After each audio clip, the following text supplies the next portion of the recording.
Bismillahirrahmanirrahim. Assalamualaikum warahmatullahi wabarakatuh.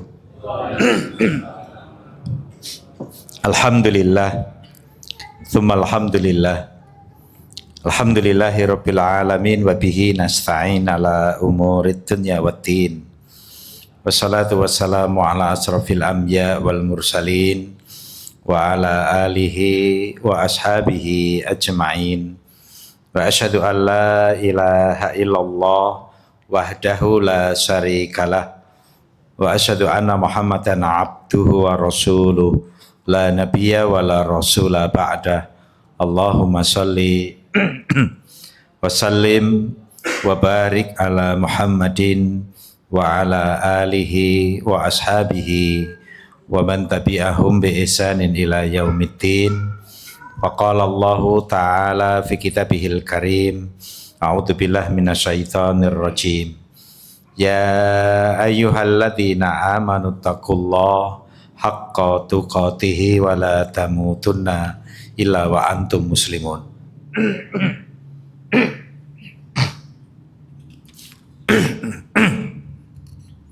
Wa qala Rasulullah sallallahu alaihi wasallam, ittaqillaha haitsuma kunta wa atbi'is sayyi'atal hasanata tamhuha wa khaliqin nas bi khuluqin hasanin. Sadaqallah wa sadaqa rasulih. Allahumma arhamna bil Qur'an. Bapak Ibu muslimin muslimat rahimakumullah.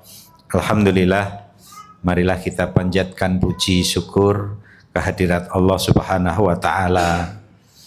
Allah masih mudahkan kita untuk istiqomah di dalam menjaga iman dan Islam, istiqomah di dalam beribadah kepada Allah.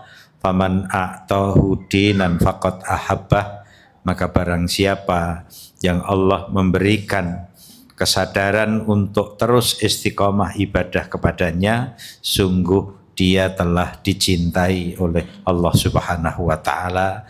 Mudah-mudahan kecintaan Allah senantiasa kita jaga dengan ibadah hingga husnul khatimah. Amin ya rabbal alamin. Yang kedua kalinya monggo kita perbanyak untuk senantiasa bersalawat kita tujukan kepada baginda Rasulullah sallallahu alaihi wasallam. Mudah-mudahan kita bisa menjaga sunnah-sunnahnya hingga hari kiamat nanti.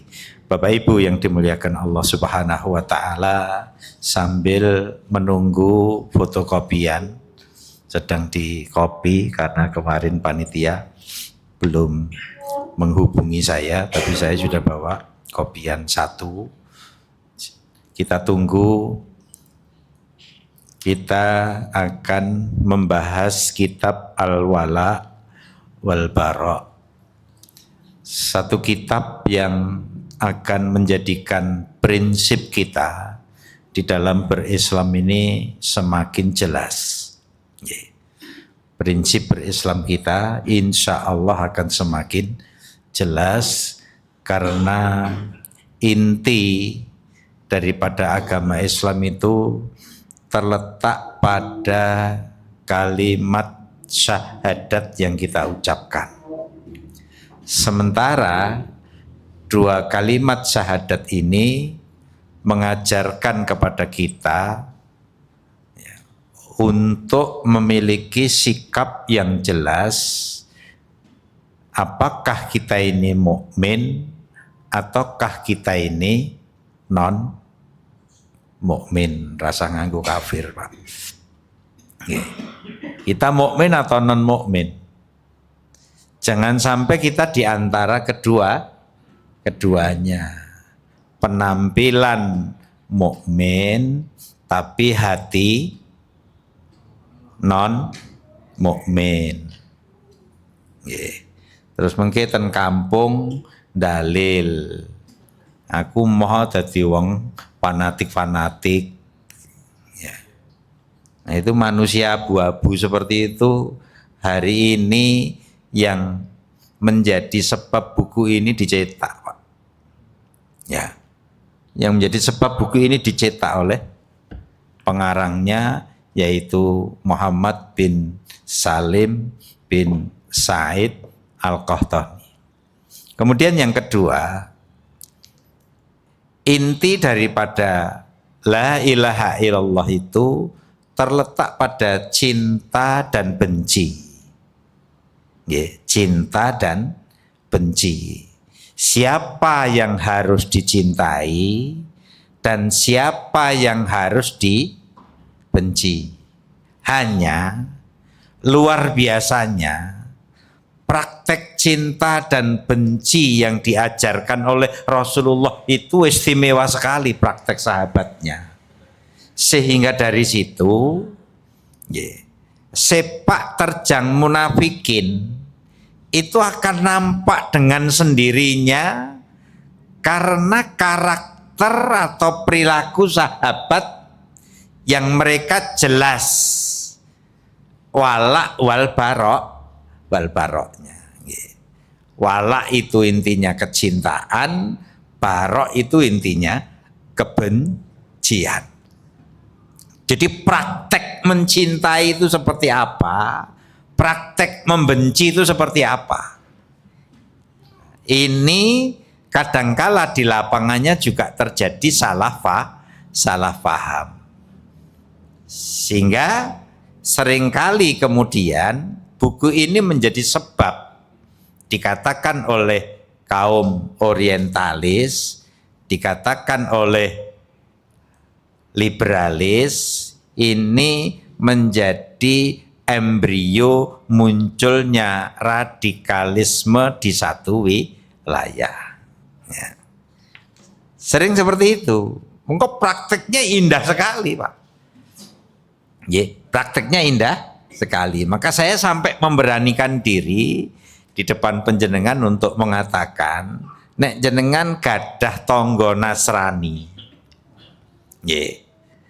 berangkat ke gereja, tekan dalan kok jenengan ketemu dia nuntun sepeda motornya, jenengan tanya, ajeng ten pundi Pak?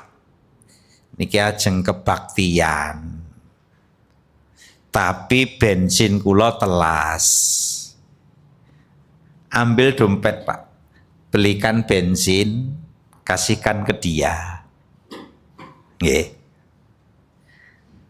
Kalau ternyata bannya bocor, suruh nitipkan ke tempat terdekat, boncengkan dia sampai ke tempat ibadahnya. Setelah itu panjenengan pergi. Prakteknya bisa sampai seperti itu. Lah ketika jenengan ditawari, Pak mbok jenengan sisan melu kebaktian, ngoten mang jawab cangkemmu. Ngoten nggih. Jadi cetha kita harus bagaimana itu cetha. Di sini dituntunkan Pak. Nggih. Jangan dikira kita membenci kebatilan itu, prakteknya kemudian kita ngidoni ahlul batil. Tidak mesti begitu. Sangat mungkin kita merangkulnya karena kita akan mentarget dia agar kemudian berpindah kepada kebenaran. Jadi membenci kebatilan itu, prakteknya terhadap ahlul batil itu malah mencintainya seakan-akan. Seakan-akan malah mencintainya. Kita menjadi mendekat, kita menjadi kasihan, kita menjadi menyimpulkan wong iki nek ngene iki terus, iki calon neraka. Jadi kebencian kita sampai seperti itu, sehingga akhirnya kita ada keinginan kalau bisa dia kita selamatkan dari kebatilannya agar kemudian menerima kebenaran. Bapak Ibu yang dimuliakan Allah, ini di kopi berapa, Mas? 6 kali. Kula kinten sedaya nggih sampun. Baik, Bapak Ibu yang dimuliakan Allah, kita urut kemawon nggih dari mukadimah atau pengantar Syekh Abdul Razak Al-Afifi. Beliau mengomentari buku ini dengan kalimat begini. tema buku ini memiliki nilai yang signifikan dan urgen. Terkait penulis tema ini pada saat ini, ada relevansi yang kuat antara penulis dan zaman di mana kita hidup sekarang ini. Jadi buku ini dikatakan oleh ini dosennya Muhammad bin Said bin Salim Al-Qahtani ini, yaitu Abdul Razak Al-Alfifi ini. Letak urgensi tema ini yaitu karena ia mengupas salah satu pokok dari pokok-pokok Islam, yaitu al-wala wal bara. Keduanya merupakan perwujudan, manifestasi ketulusan cinta kepada Allah, cinta kepada nabi-nabinya, dan cinta kepada kaum mukminin. Adapun al-bara' merupakan salah satu perwujudan, manifestasi dari atau atas kebencian terhadap kebatilan dan pelakunya. Ia juga merupakan salah satu pokok di antara pokok-pokok iman. Jadi wala wal bara' itu inti pokok daripada keimanan kita. Mongko ngeten iki jarang diterangke. Nggih. Jarang diterangke. Bahkan terkesan menerangkan ini tuh ada risikonya, nampaknya begitu. Ya. Lah pripun nek kita lebih mengedepankan risiko kemudian tidak menerangkan sesuatu yang urgen di dalam Islam. Ini kan aneh. Nggih. Letak urgensi tema ini ialah karena ia mengupas salah satu pokok dari pokok al-wala wal bara'.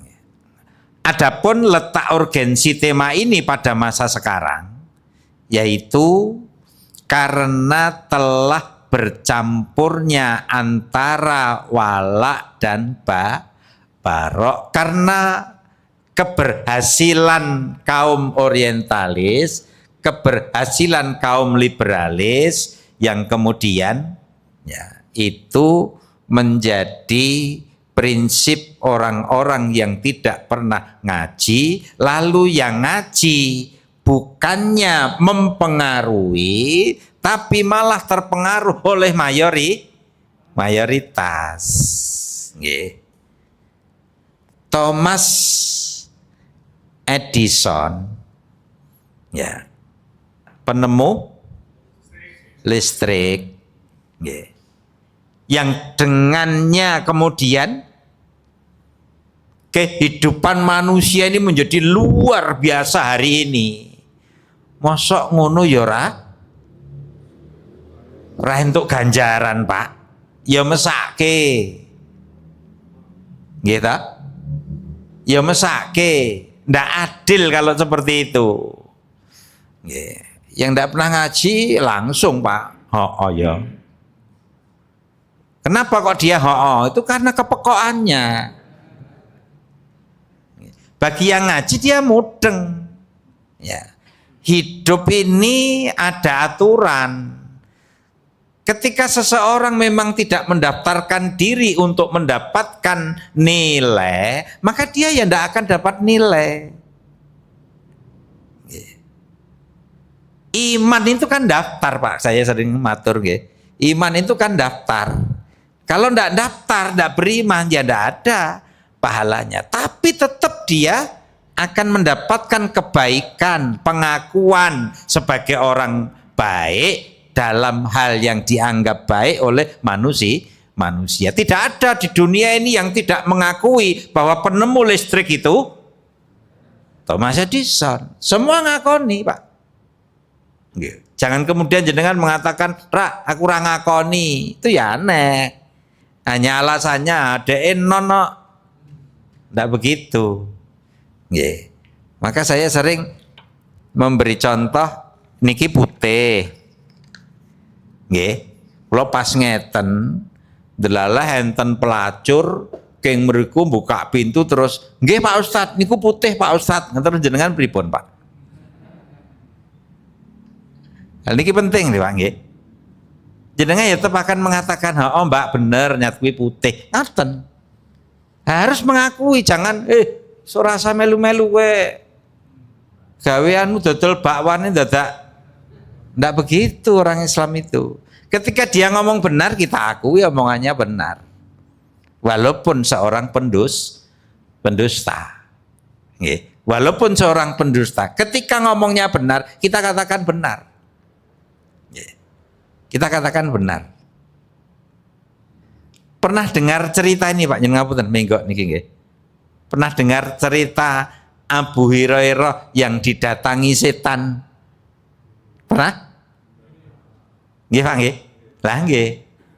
Abu Hurairah didatangi setan. Ketika beliau disuruh Nabi untuk ngelola zakat fitrah, ya. Kemudian datang setan di malam hari. Ya. Ketika datang setan ini wujudnya laki-laki.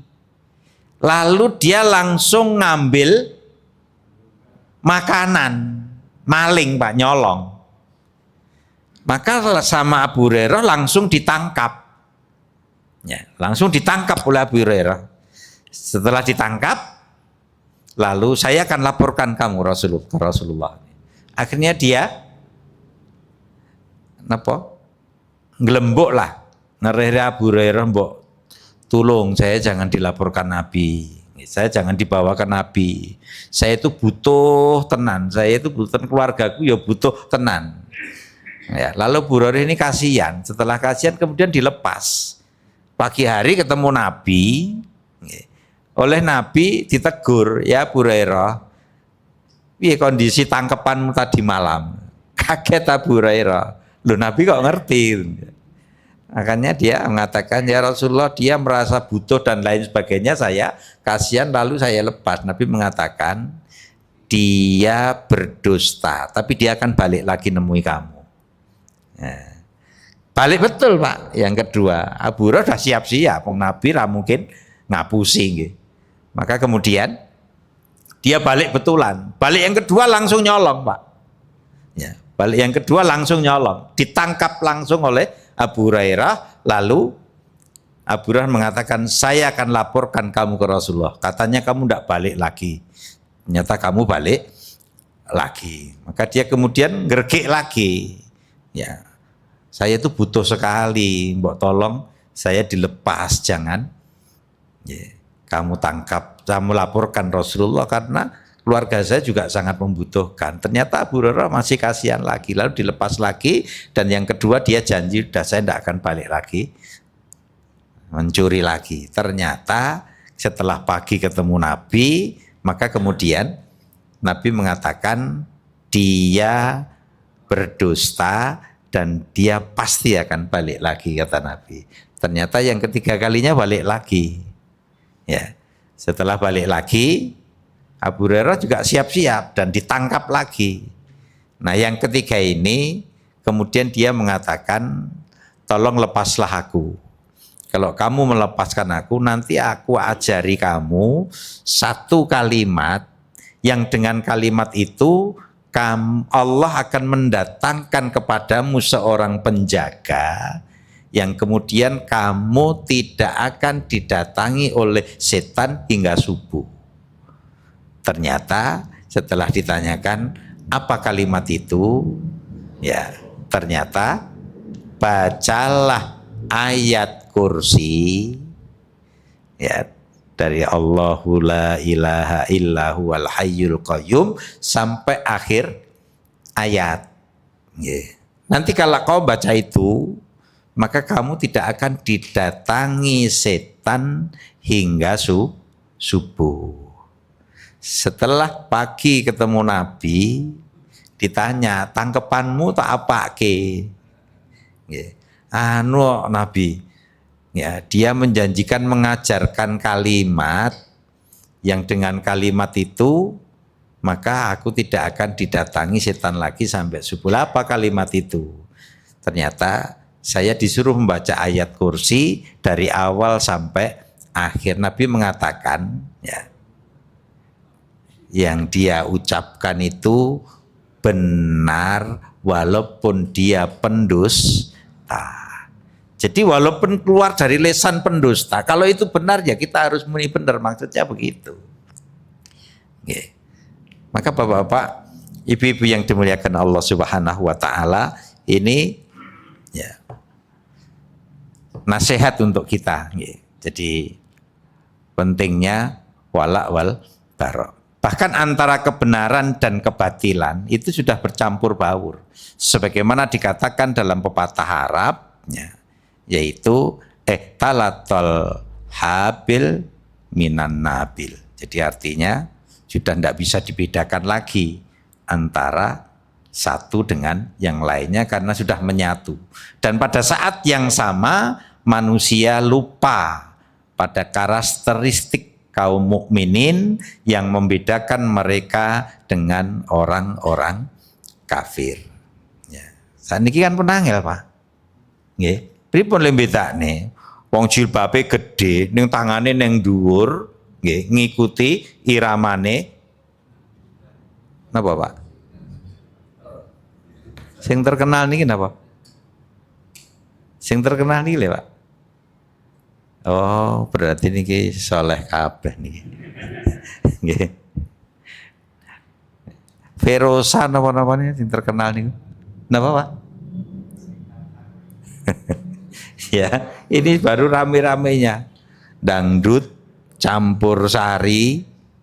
Ya, niku sing teko jilbabe gede-gede ya melu joget, Pak. Nggih.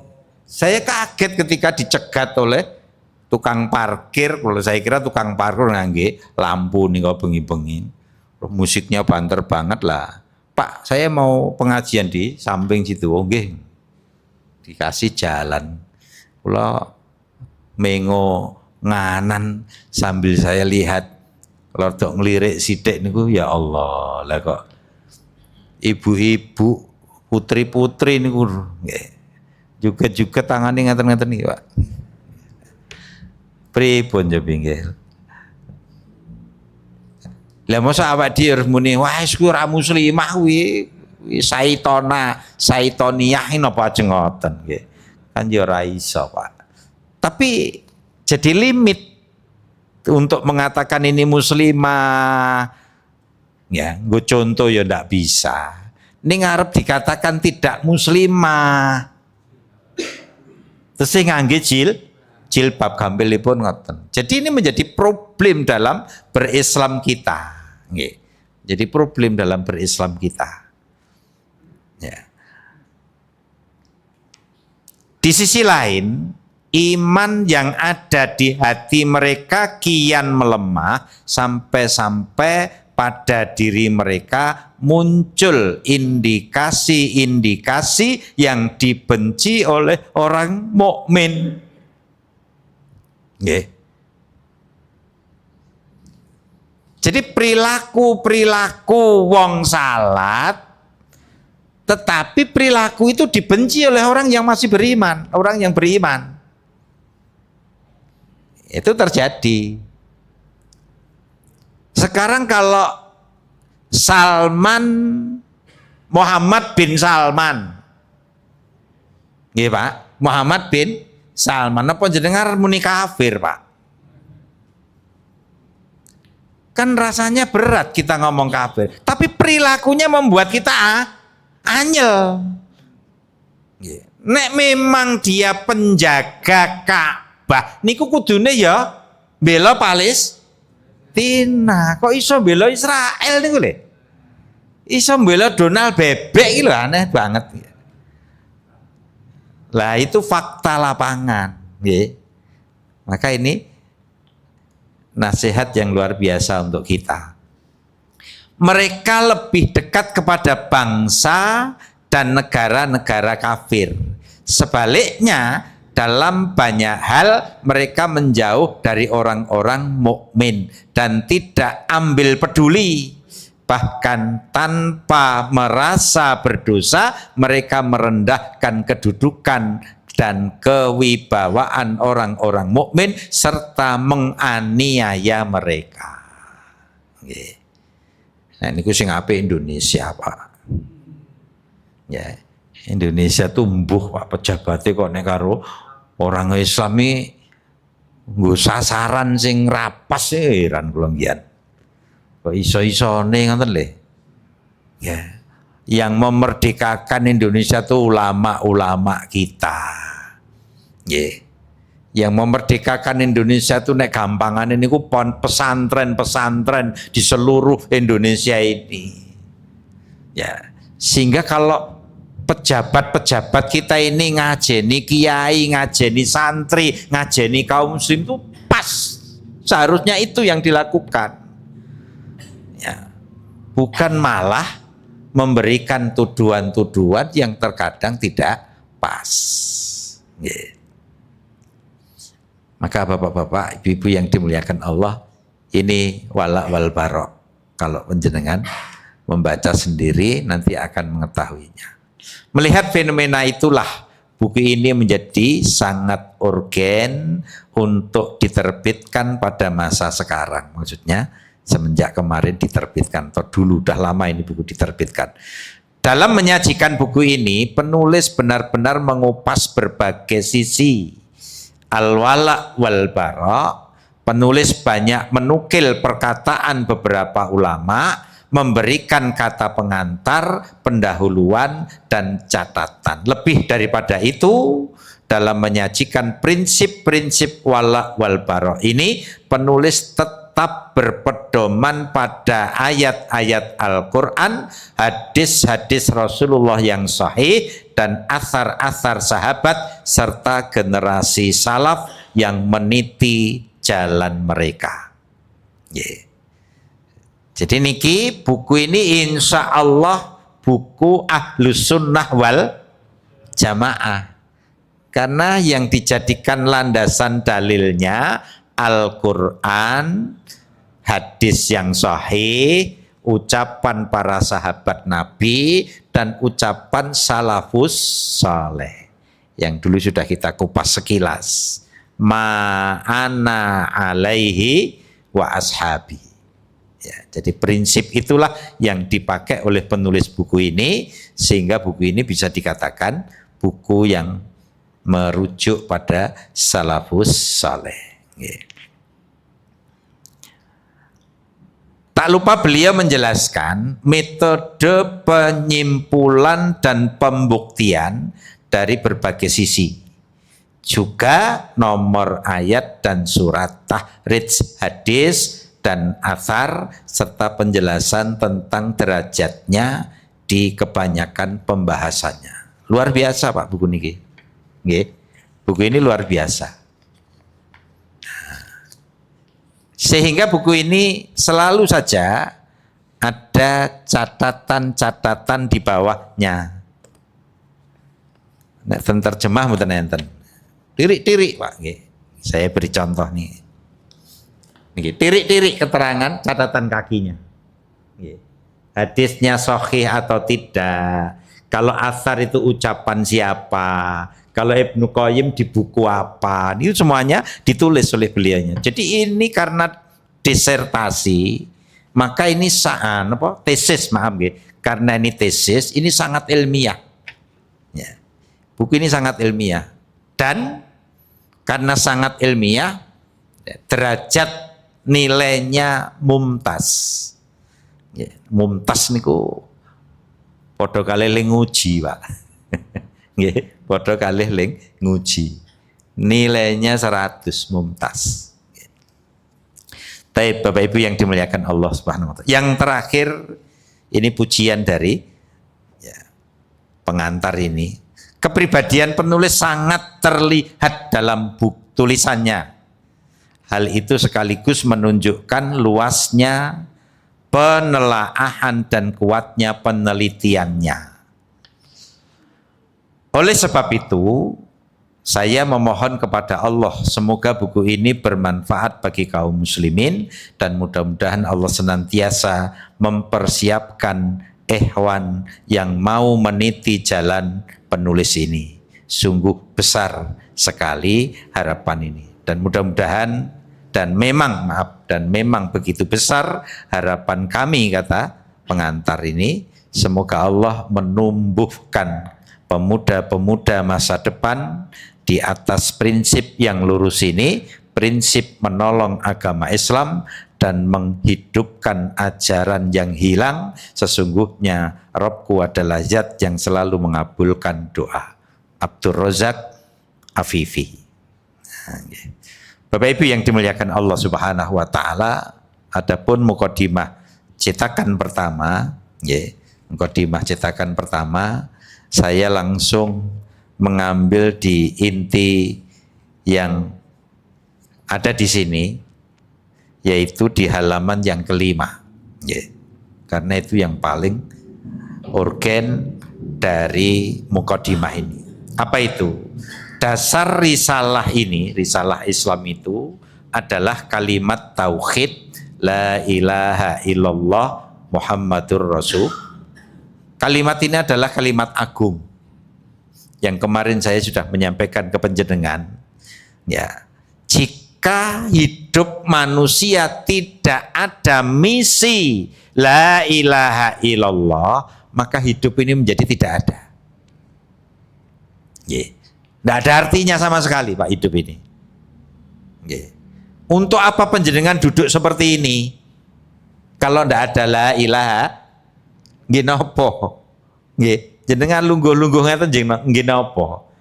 Enak ten kafe ngeten. Nggih. Karena antara duduk di kafe dengan duduk di sini, gara-gara la ilaha illallah menjadi muncullah yang namanya nilai. Nggih. Ada nilai akhirnya. Dengan adanya la ilaha illallah maka ada nilai. Neng kafe nek mung lungguhan ngentekne duit niku jenenge kurang gawean. Nggih, Pak. Napa nggih enten sinten kafe ta niki? Nggih. Kurang gawean. Nggih. Ya. Lah panjenengan duduk di sini ngapa? Oh, ini luar biasa. Nggih. Ini luar biasa. Man salaka tariqan yaltamisu fihi ilman sahalallahu tariqan ilal jannah. Ini duduk panjenengan tur lendetan ngantuk melorot. Nggih. Nah, niku menjadi sebab panjenengan mudah masuk surga. Nggih. Walaupun saya beri contoh tadi, walaupun jenengan niku turu, nggih. Jadi beda sekali kan berarti.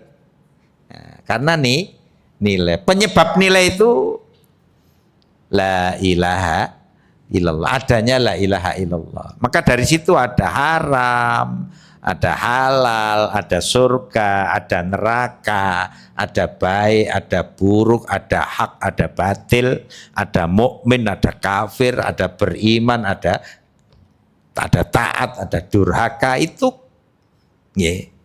dampak dari la ilaha illallah.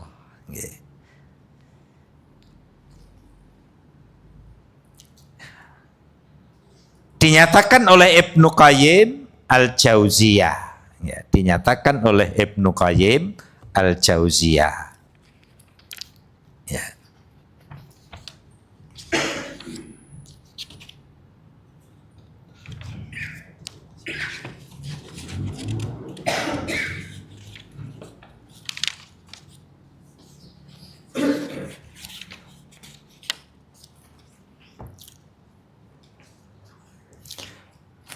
Ini Bapak Ibu sekalian kalimatnya. Kata Ibnu Qayyim, yang karenanya, karena la ilaha illallah itulah timbangan-timbangan ditegakkan. Maksudnya timbangan-timbangan mizan. Famang thaqulat mawazinuhu fahuwa fi 'ishatir radiyah wa man khaffat mawazinuhu fa ummuhu hawiyah. Itu penyebabnya la ilaha illallah. Penyebabnya la ilaha illallah. Sehingga manusia bisa dinilai, oh iki luweh abot apike, oh iki luweh abot elek, itu karena la ilaha. Tanpa la ilaha illallah manusia tidak bisa dinilai ini lebih berat kebaikannya, ini lebih berat keburukannya, itu tidak bisa dinilai tanpa la ilaha illallah. Coba jenengan kalih piyambak nanti. Seandainya hidup tanpa la ilaha illallah, ya, maka tidak ada timbangan nilai. Nek panjenengan badhe ngambil contoh ngeten mawon. Nggih. Jenengan mirsani kewan mawon, Pak. Nggih. Nek enek wedhus lanang numpaki wedhus wedok, lalu wedhus wedok hamil, kemudian melahirkan, lalu yang dilahirkan gede, setelah gede ditumpaki bapake, itu jenenge bapake kurang ajar. Ngoten, Pak? Ngoten mboten? Enggak. Kenapa? Karena hewan. Nggih. Lah nek menungso ngeten niki, bapak numpaki anak, pasti ada komentar. Kenapa? Karena ada la ilaha illallah. Nek ndak ada, ya ndak ada masalah, Pak. Nek mboten pitados tindak mawon Melbourne. Ya. Tindak mawon Singapura. Singapura kita nggih rada meh padha. Atau coba jenengan teliti hotel-hotel di Kuta. Ya. Nanti panjenengan akan mengambil kesimpulan, oh alah, urip nek ora nganggo la ilaha illallah niku jebule. Nah, jenengan mungkin saged ngoten. Berarti ini kan sesuatu yang luar biasa, Pak, bukan embyeh-embyeh. Nggih. Hanya kalimat singkat la ilaha illallah, karena dari situ ada wala, ada barok. Ya. Jadi cetok. Oh ini genah, ini rang genah, ini ngelanggar, ini taat, itu jadi jelas gara-gara la ilaha illallah itu. Ya. Maka pasar amal pengantar surga dan neraka digelar oleh Allah Subhanahu wa Ta'ala. Dengan kalimat ini manusia terbagi menjadi mukmin kafir, orang-orang yang senantiasa berbuat baik dan orang-orang yang senantiasa berbuat dosa, itu menjadi jelas. Agama dibangun di atasnya demi menegakkan kalimat ini pula, maka pedang-pedang dihunus untuk jihad, ia merupakan implementasi hak Allah atas seluruh hambanya. Itu jihad itu sunatullah, Pak. Tidak bisa dihapus dalam kehidupan. Maka dunia ini sepanjang kita hidup niku mesti enten sing jenenge perang, niku mesti enten. Pripun boten. Nek kula panjenengan ngendika niki putih, terus ana sing muni niki ireng, sing ireng ya ngekeng. Terus kinten-kinten pripun, Pak? Minimal niku mesti ayel-ayelan. Nggih, Pak. Minimal niku ayelan. Panjenengan bertahan ini putih, sementara yang lain bertahan ini hitam. Lah nek podo-podo ngekengi tur podo-podo kendele, podo wanine kampleng-kamplengan. Pripun, Pak? Ya otomatis mboten rampung urusane. Lah kalau ndak rampung, sing rampungke sinten? Nah, yang rampungke nggih siapa yang kuat. Nek sing kuat sing berpendapat ireng, berarti sing berpendapat putih sanadyan bener tetap kalah. Yeah. Maka Nabi itu sosok ya, yang tidak hanya memegang kebenaran, tapi Nabi sosok yang kuat untuk mempertahankan kebenaran. Itu Rasulullah Shallallahu Alaihi Wasallam. Makkah direbut dengan 10.000 pasukan tanpa perang. Ini ku angel Pak golek. Tokoh sehebat Nabi Muhammad. Karena memang Islam bukan agama perang. Islam itu agama damai. Kalau memang tidak harus perang, mengapa harus perang? Agama damai. Maka ketika Makkah bisa ditaklukkan dengan strateginya Rasulullah, hanya sederhana. Berada di rumah ibadah apapun. Mau kuil, mau gereja, mau masjid, aman. Berada di tokoh yang namanya Abu Sufyan, di rumah Abu Sufyan, aman. Kemudian setelah ditaklukkan, yang harusnya di backlist, setelah meminta maaf, contohnya Ikrimah bin Abi Jahal, mantan istrinya, laporan Rasul, kalau saya gergik masuk Islam, jangan terima ya Rasulullah. Iya, diterima Nabi, ternyata digergik bisa. Mungkin itu pun backlist. Dimaafkan. Jadi agama Islam itu agama damai, bukan agama dendam. Nah, agama dendam jelas Ikrimah sudah masuk di daftar yang harus dihabisi. Ya. Karena ngingkit-ngingkitnya kepada Rasulullah dan kaum muslimin itu podo ngingkit-ngingkitnya dengan bapaknya. Itu Ikrimah. Tapi karena dia tertekan oleh kekuatan kaum muslimin yang luar biasa, mau tidak mau pilihannya menghindar karena di backlist. Tapi ternyata digregek mantan istrinya dan beliau mau, akhirnya diterima oleh Nabi Shallallahu Alaihi Wasallam. Ini gambaran ya agama kita, bukan agama perang. Agama damai Islam itu agama nyaman karena memang rahmatan lil alamin, itu nyata.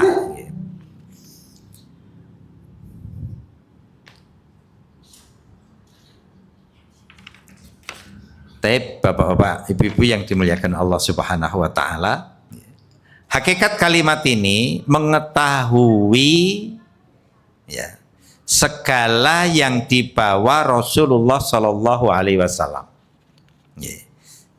Jadi hakikat la ilaha illallah itu apa?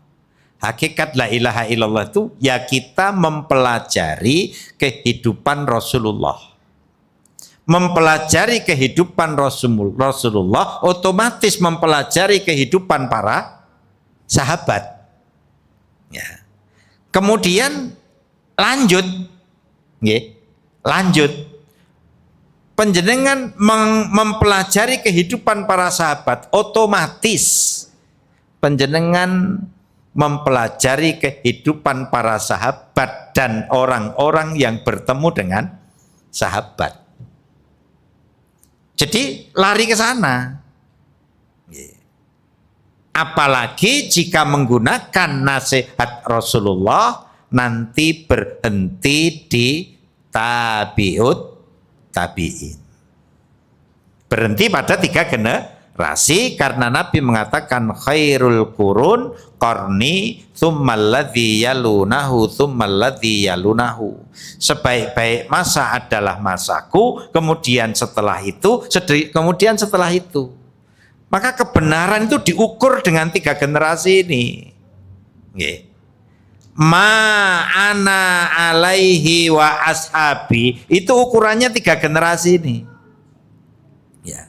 Jadi Islam yang benar itu ukurannya Islamnya 3 generasi, yaitu Islamnya Rasulullah dan sahabat, Islamnya sahabat dan yang ketemu sahabat yaitu tabi'in, Islamnya tabi'in dan yang ketemu tabi'in.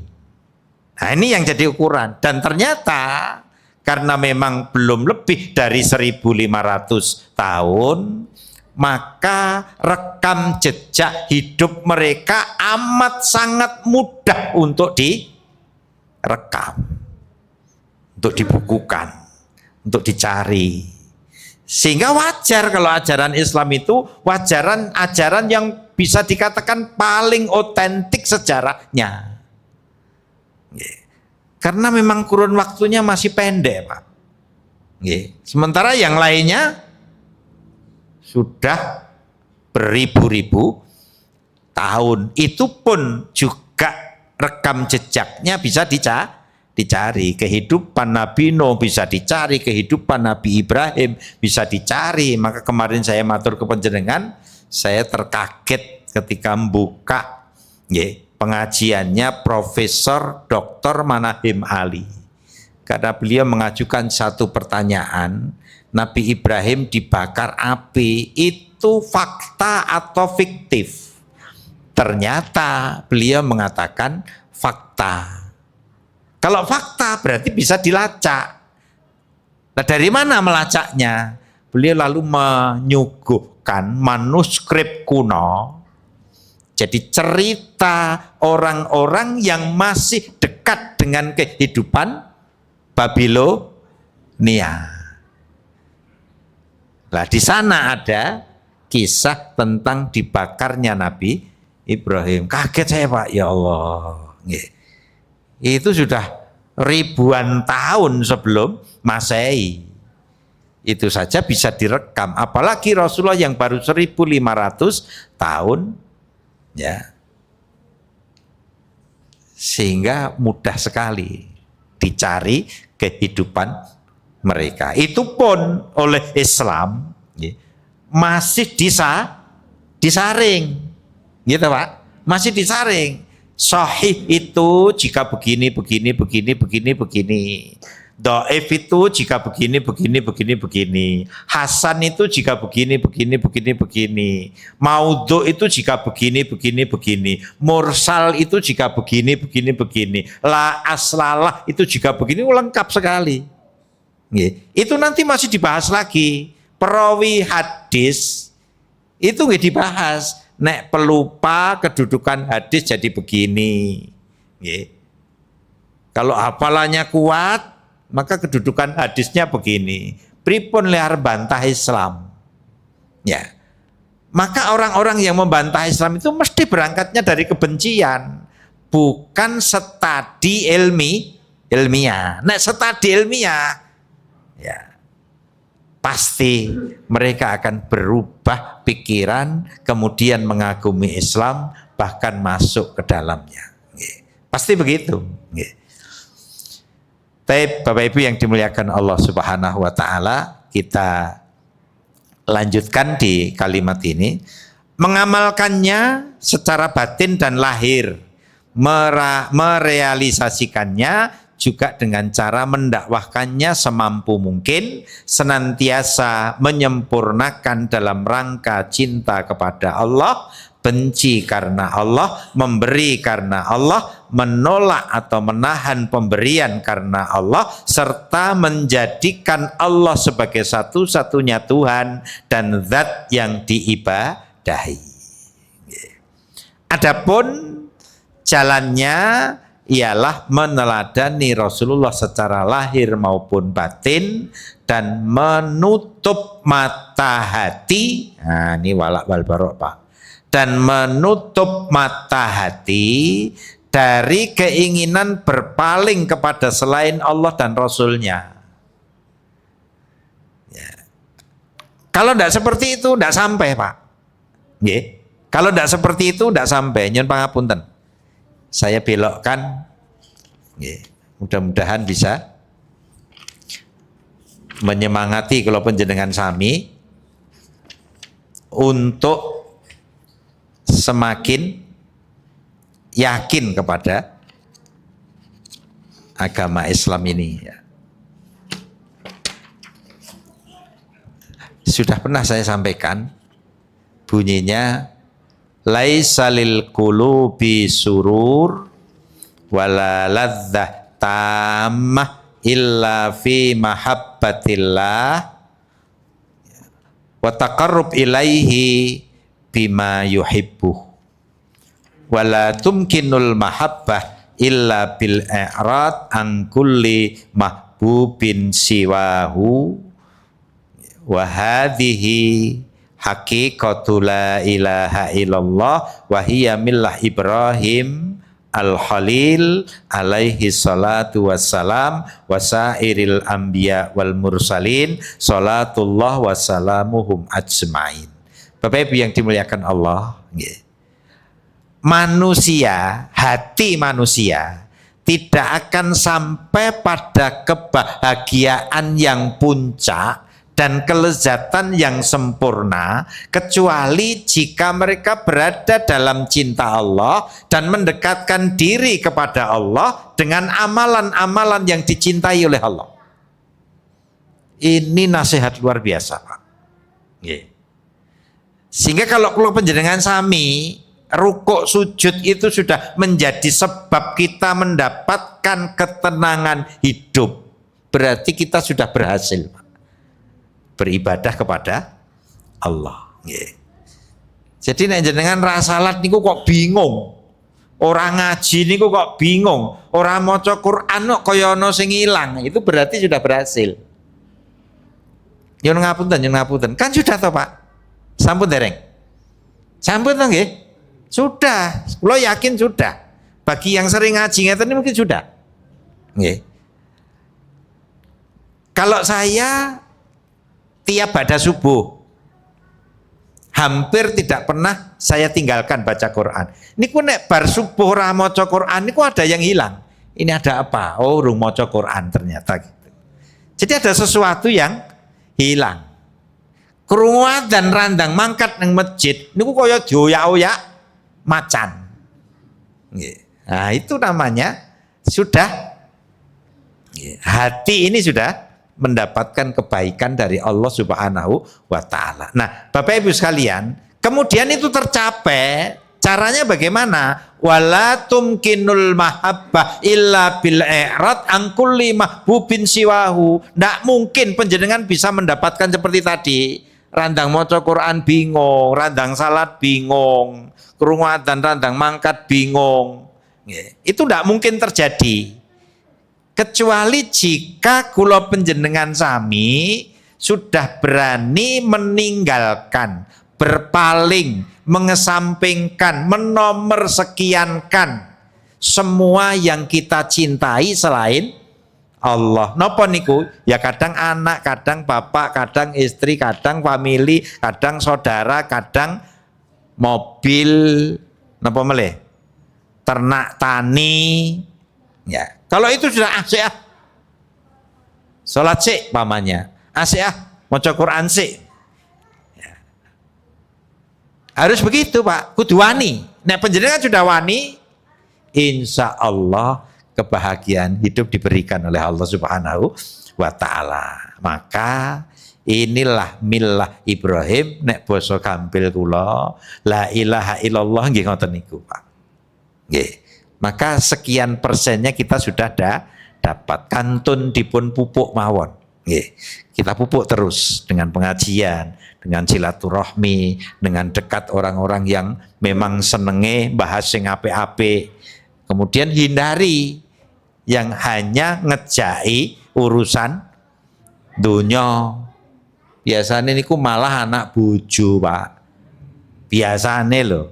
Niku malah anak bojo. Jenengan ngenten iki mulih ngoten. Pak Jolali SPP-ne cacah, engko ngerti-ngerti ngoten, Pak. Nggih.